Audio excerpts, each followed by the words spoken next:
Welcome, dear friend. Welcome to Echoes of the Bible, a sacred space where ancient wisdom meets the needs of today's heart. Today, I invite you to walk with me to a time when the world was filled with noise, fear, and conflict, much like our world today. And yet, in the midst of that chaos, stood one man, a man of unshakable faith, a man named Elijah. This is not just a story from long ago. It is your story. It is our story. It is a journey of standing firm in faith, even when the winds blow hard and the world turns away. Let us begin. Chapter 1. The Man Who Spoke with Fire. Elijah first appears in the Bible in 1 Kings 17. We don't know much about his background. We don't know about his parents, his childhood, or his dreams. But we do know this.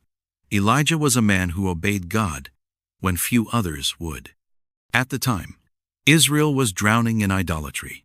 King Ahab and Queen Jezebel had led the people away from the worship of Yahweh, the true God, and into the worship of Baal, a false god.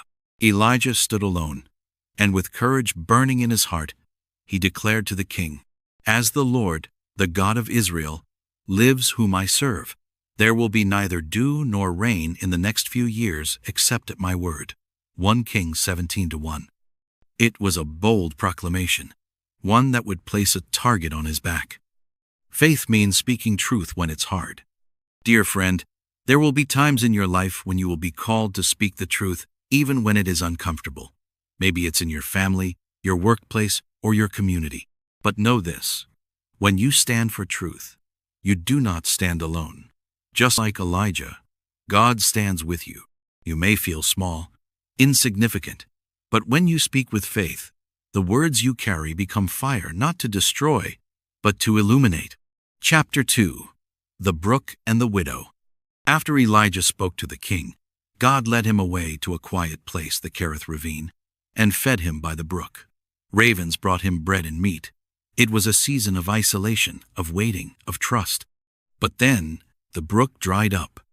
Have you ever had a brook dry up in your life? A job lost, a relationship broken, a dream that faded. And yet, God was not finished. He sent Elijah to a widow in Zarephath.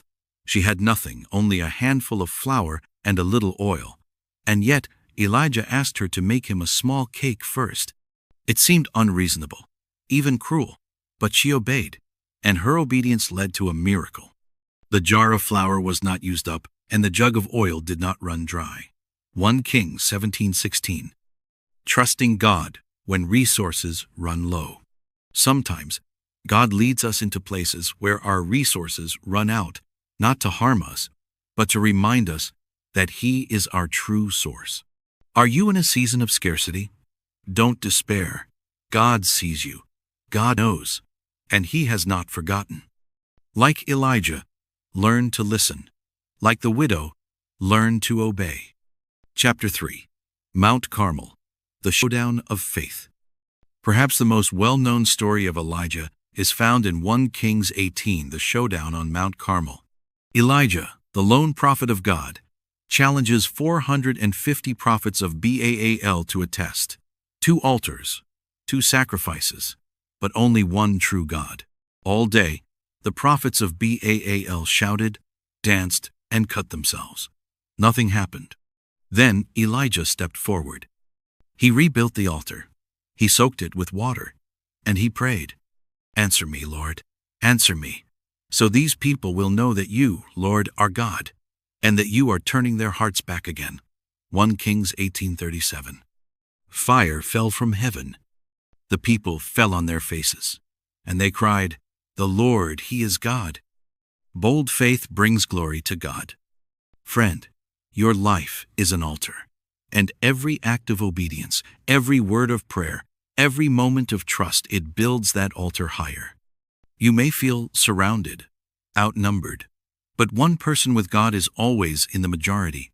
Do not be afraid to stand for what is right, even if you stand alone, because when fire falls, it will not be your name that shines. It will be His. Chapter 4. The Cave of Despair. Right after the greatest victory of his life, Elijah runs. Jezebel threatens his life, and fear takes hold. He runs into the wilderness and collapses under a broom bush. "I have had enough, Lord," he says. "Take my life." 1 Kings 19-4. Have you been there? Have you tasted despair even after a moment of triumph? Have you felt the weight of depression press against your soul? Elijah did. But God did not rebuke him. He sent an angel to feed him, to let him sleep, to gently guide him. Then he brought Elijah to a cave and spoke not through wind or earthquake or fire, but in a still, small voice. God whispers to the weary. Sometimes, the most spiritual thing you can do is rest, to eat, to breathe. God is not only in the fire of Mount Carmel, He is also in the silence of the cave. If you are tired, if you are broken, let Him meet you there. Let Him whisper your name. Let Him remind you you are not alone. Chapter 5. Passing the Mantle. Elijah's journey did not end in the cave. God gave him a new mission to anoint kings and to call a successor, Elisha. Elijah would not die like other men. He would be taken up to heaven in a whirlwind, a chariot of fire. But before that, he walked with Elisha. He mentored him. He poured out what God had poured into him. And when the time came, the mantle fell. Leave a legacy of faith. Your story is not just about you. It's about the lives you touch, the faith you pass on, the love you leave behind. Who are you mentoring? Who are you encouraging? Pour into the next generation, pass the mantle, and trust that God will continue the work long after you're gone. Final reflections. Finding your Elijah moment.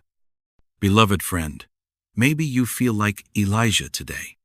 Maybe you're standing before a king, speaking truth, or hiding by a brook, waiting, or watching the fire fall on the mountain, or crying in the cave. Wherever you are, God is near. Elijah was not a superhero. He was a man, just like us. James 5:17 reminds us. Elijah was a human being, even as we are. He prayed earnestly. That's the key. He prayed. He trusted. He stood firm. And so can you. Let the story of Elijah stir your heart. Let it awaken your spirit. Let it call you deeper into a life of faith. You were made for more. You were made to stand. If this message has touched your heart, if you felt a spark of hope, of courage, of peace, then I invite you to join us. Subscribe to Echoes of the Bible. Let this be your sanctuary, a place where you find strength for today and hope for tomorrow. And remember, even in the silence, even in the storm, God is speaking. Can you hear the echo?